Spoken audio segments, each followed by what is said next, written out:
Most people aren't concerned about hair loss until it affects them or someone they know. But we care.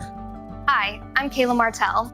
If you're a woman with hair loss or thinning hair, like me, please listen carefully if hair loss is a common problem for many women who don't know where to turn for viable solutions. Until now. To learn more about the newest professional solutions for your hair loss, it will change your life. Contact the professionals of Trinity Lace Wigs, changing lives one head at a time.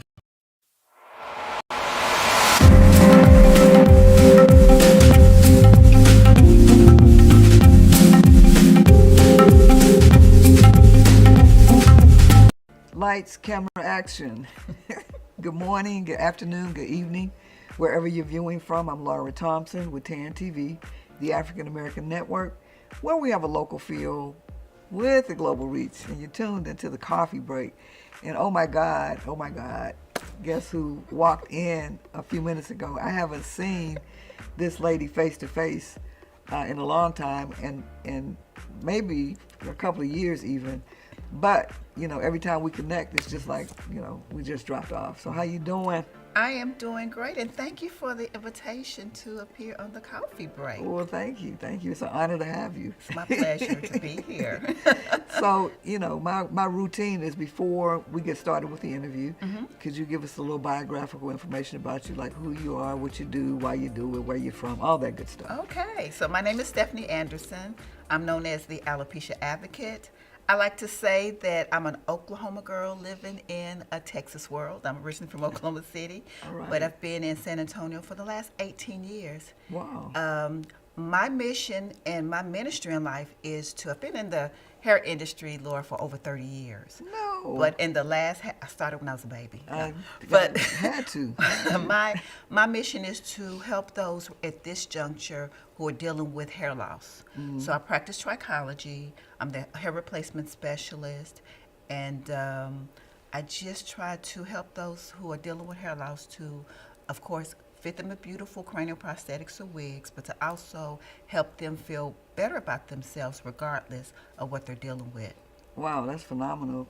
She didn't tell you she was a world traveler and a public speaker. So, so how did you get involved in the beauty industry to begin with? Lord, I can honestly say that from an early age, hair was just in my purview. You know, I had the most fondest memories, and I don't know if you can relate, but on a Saturday morning, you know, sitting between my mom's legs, prepped on pillows, getting my hair done, my sister and I, for church the next day.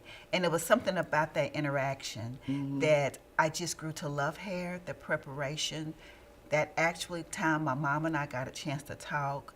So I was told that nobody can really make, back at that time, nobody can make money making, you know, doing hair. So I did go to school to do other things, but I came back to my first love, which is hair, with my own salon in Oklahoma City before I moved here.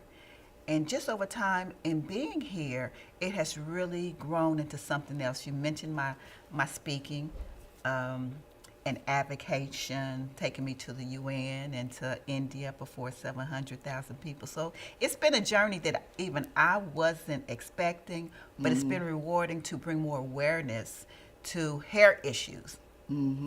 It's a big deal right now, too. Yes, it is. And it's almost like it's evolved into a great need. Yes.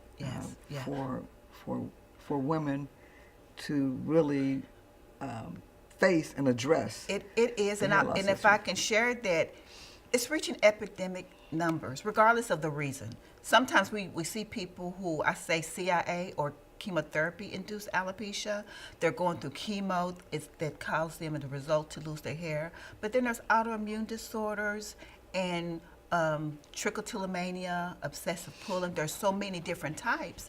And it's not really being addressed because of the stigma surrounding hair loss, because everybody's told your hair is your crown and glory. So what happens when you don't have it? Right. You know, so that is the sweet spot that I feel like God has put me in and landed me to be able to minister and encourage and to lift up those who are dealing with that. Wow. I had a house guest, I think last month. she took off her crown, Okay. and there was no hair, Yeah. like, on the side and Yeah. everything. And I was like, Yeah. you know, when you're dating somebody, how Yeah. do you deal with that? And so she said, I'll just take it off, but I don't. I mean, she might, Yeah. but it's, Yeah. I would be really kind of embarrassed and lose my confidence. Yeah. So I'll share this with you because that's very common. But she apparently felt very comfortable with you in the situation, or comfortable with herself in being able to take off her crown. Not everybody that wears wigs have hair loss, but many do. And I will share this with you, but it makes me feel good at what I do.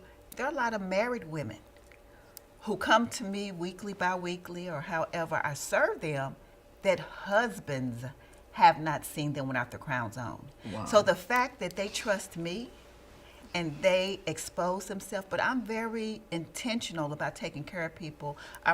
In my facility, I do closed door services, so nobody can walk in. I do by appointment only, so nobody will feel uncomfortable, because everybody's at different points in their journey about taking off the crown. But yeah, I have husbands who, they may have an idea something's going on, but they've never seen their wives without their crown, but I do very often. Wow, that's interesting. Yeah, That's very interesting.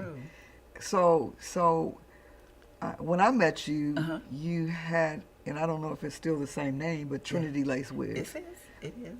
It And is. so I was like, what is Trinity Lace Wigs? Yeah. And so I like that name. Uh-huh. And so where did you come up with that name and how? So I'm a Kojic kid. I'm a woman of faith. So in moving here, because I left Oklahoma City and I had my salon with Stephanie's Share Expressions. It was all about me, but as a mature woman coming here and a woman of faith, I wanted something that was going to be of service to people, selling the lace wigs, but of course, it's a faith-based business. So I thought about the Trinity.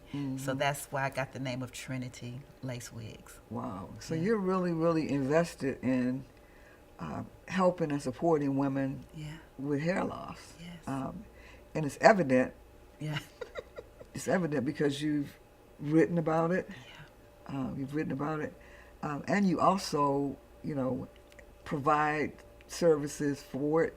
Yes. And during I think, the month of October. I don't Yeah. know if that's It the is. month, but you also provide women with wigs, and you Yes. install them for them. Yes, free wigs. So this is going to be our 16th year. We do it Wow. every October in observance of breast cancer awareness. September is Alopecia Awareness Month, so we do something preceding that. But in a way to give back, we close our facility on a special day and have people, all they have to do is let us know they need a need. They have medically related, hair loss.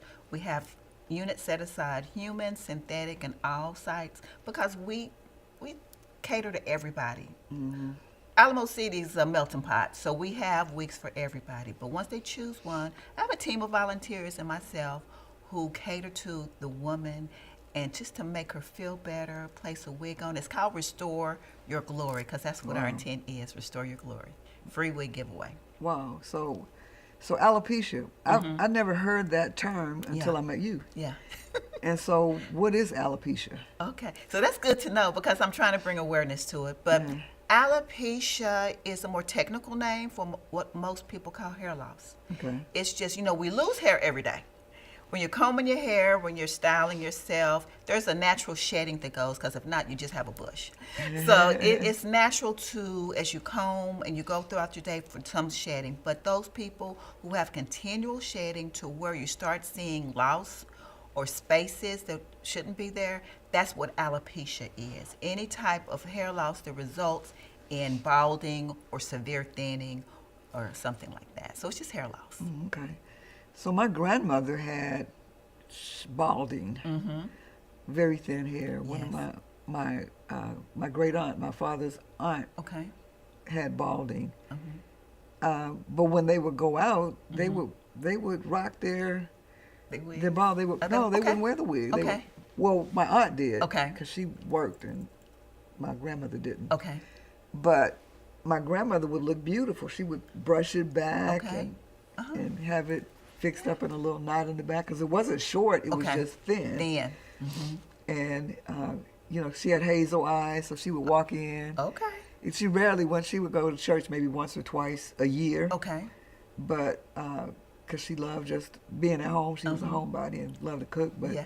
her hair was like, at home, it was like a mess. And so, when she would say she would come to church, we would say, oh. But then when she walked in, Yeah. it was like, wow, Yeah. that's a great transformation. Yes. She So- learned how to work with what she had. And on that note, there are some people who actually, it's not like her hair was maybe severely thin, but she knew how to coif it, slick it back, put the bun on. But there's some people now, Laura, who actually, because they're dealing with hair loss, they shave their heads completely bald. I call them bald baddies because they're beautiful. And they have the big earrings. They just own it. But then, of course, there's some women who wouldn't be caught dead. So that just depends on a person's personality and how they want to show up. If they want to just go out natural, au natural, or if they want to have a covering. My thing is just, regardless of what you choose, that you feel good about yourself, that you have a healthy dose of self-confidence and self-esteem, and that you're okay no matter what inside.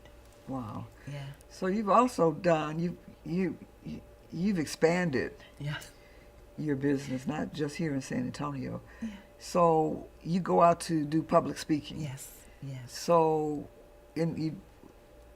we don't talk often, but I see you on Facebook where you've gone to Alaska and Japan and the United Nations. Yeah.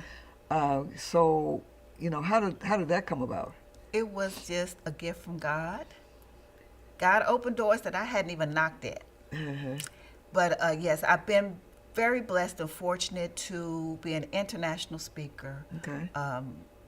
The UN, someone nominated me to be an empowering woman to know. Wow. So That's I'm like, I awesome. went ahead and made the application, and I was selected of a group of women from various, very distinguished backgrounds. I'm like, am I in the right room? Yeah, you are. Thank you. He showed me that I was. So I had the opportunity to speak on that platform, of course, advocating for women with hair loss. The story that I shared was a client, one of the first, Laura, who she had been diagnosed with cancer, breast cancer, and she came to me more comfortable with losing her breast to a mastectomy than losing her hair. Wow. That was the first time I heard it. I thought she was kind of had an issue, but I've heard it many times before. So that kind of let me know that there is really something going on when women lose their hair. Then I was invited to speak last year, this past October 2024, before 700,000 at an ashram or a gathering in India. Wow. Yeah. And then other places have tagged me to be able to speak. And I've been doing research on how trauma sometimes affects people that cause them to have alopecia and autoimmune diseases. So I'm doing some research on that. But God has just opened up. It's not about me, because I'm just a little girl who loves to do hair and have a heart to serve. But he's opening up, and I don't mind talking about it. So Right. he's opening up opportunities for me that I had never imagined that would be. Right. Well, he expanded your territory Yes, to. he has. I to- prayed the prayer, Jabez. Yes, expand my territory indeed. Right. And you're an advocate for it. Yes. And people recognize that because a lot of people Yeah, although you should be in business yeah. to make money because it's Yeah. a capitalistic society. Yes, ma'am. But, you have a purpose behind why you do it. Yeah. And, word gets around. They It say, hey, we need to does. call that Stephanie Anderson and Yes. see if we can, and see how much she will cost Yeah, for us to come out, for her to come out and speak to our women. yeah. I've been a keynote speaker, and just wherever I am blessed to be able to serve, I go. But let me share this. When I first came to San Antonio, I had a certain level of success in Oklahoma City being a business owner, and however, but coming to a new place and not knowing anybody and deciding to do hair, I didn't know what I was going to do. But I stepped out on faith and I opened up Trinity Lace Wigs, but I saw a little something, a blurb about sisters in business and Laura Thompson. And I connected with you then, and you took me up under your wing and kind of helped with, the formation and how to conduct business and stuff. So I will share with the, audience that you have been a mentor, friend, and you've really been instrumental in helping me with my vision. And Wow. I appreciate that so much. Yeah, I don't know what it was, but I'm glad. I'm glad it helped. Thank you. So you serve women with hair loss. Yes. You're so passionate about it that in October you give away wigs to Yes. women that have hair loss Yes. that reach out to you Yes. and meet the criteria. Yeah. Then you've built this international platform, speaking platform. Yes, ma'am. And then if that's not all, you know, you're an author and you have 2 of your books right here. And she told me that she's working on a 3rd one. Yes. And so tell us about these books and, you know, what motivated you and Yeah. inspired you to write them. Well, the first book that I think it's been 3 years now that I came out with, Alopecia is the Thing, Breaking Through the BS, the belief systems, not the other BS. Right. But it was just something I was given just to start the conversation. Actually, I was inspired by, it happened a little bit prior to me starting to pen this book about the slap heard around the world when, Will Smith slapped Chris Rock. I really believe that was a missed opportunity to talk about alopecia and not should he have been hit or not. Mm-hmm. So I wanted to have something that would actually be a voice, because I have some people, and not everybody was free to sign their names. Mm-hmm. So I talked to different clients and got their input, and they wrote things down, and then I shared my experience as a provider, and so that's what became of Alopecia is the Thing, Breaking Through the BS. Wow. And then this one was just penned recently, 52-week daily devotionals and alopecia affirmations. So it is really something anybody can use every day. Mm-hmm. As far as it has affirmation, it has a devotional, a verse every day, and just something for me to kind of inspire people. Wow. So she's an author. She's an international speaker. Yes, ma'am. She gives back to the community. In my last interview, I talked about the importance of small businesses, just like large businesses. Yes. And I used to preach it with Sisters in Business, Yes. that we have a social responsibility to give back to our communities. Yes. And so your business serves as a dual purpose, because it's a small business and you make money at it, but you make it a point and a mission to give back. Yes. And give back that knowledge and give back resources to help people to cope with hair loss. Yes. And so that's a phenomenal endeavor. And, you know, people are just so creative with their businesses. You really, like Trinity Lace Wigs, I was like, okay, maybe she sells wigs. I don't know what I thought initially, but I've watched it grow. Yes. And I watched you expand, you know, outside of San Antonio. You said you came into San Antonio starting the business and didn't know which direction to go. And then you got guided by the light. Yes. All I knew is I had some wigs to sell, and I think I would have been overwhelmed or scared had the Lord showed me before he started the expansion of what I'm doing now. So you kind of sometimes have to crawl before you start walking and then running. So he said, okay, you got some wigs, sell these wigs. And then he just kind of like ordered my steps on the way that things have progressed so far. Well, I remember when you did the first time you did the wig giveaway. Yes. And the first time you moved into your office. Yes. And the first time you moved into another office. So I remember. You were there. You know, your growth process. Yes. And so this is like, I'm impressed. Then she walks in with her sequin skirt and her denim jacket. Stop it now. You know, and her shoes too to match. And I'm just really, really impressed and very proud of what you're doing, what you've done, and you know how far you've come. And it hasn't. 16 years is not really a long time. It's like it goes by pretty quick. Yes. And so, you know, what is your fondest memory of just getting started in your business? My fondest memory is just going after the small thing, just starting. Like I said, coming into a new city, didn't have any clients, but I had some wigs. I know that's right. So my finest thing is just, just starting, and I've had some adversity along the way. You saw me do different things. I didn't want to move out of certain places, but things happened that, progressed, but now I know why I had to move to bigger and better. So yeah, the finest thing is just starting. Wow. So that's what, just take that note. Yes. Just start. That's something that a lot of us don't do. Yeah. Because we're afraid, but she stepped out on faith. Now she's an international speaker and author, and a bag of chips, and she's giving back to the community. So thank you for joining us on the coffee break. You've been tuned into the Coffee Break on TAN TV, the African American Network, where we have a local feel with a global reach. And thank you so much.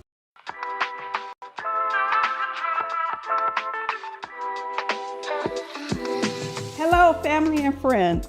I'm Lakeisha D. Howard, and I am running as an independent candidate for the Texas House District 124. I am a servant leader in our community who believes in the voices being heard.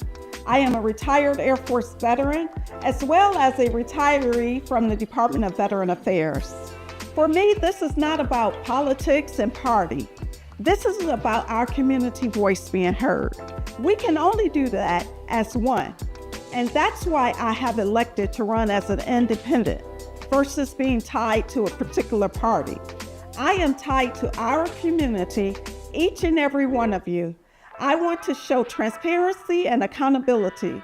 I want our voices to be heard at our state capitol. I want us to show love and action because that's what brings community together. So vote for me in November 2026 as your independent state representative for District 124. I'm Lakeisha Howard. I love each and every one of you, and I cannot wait to hear your voice.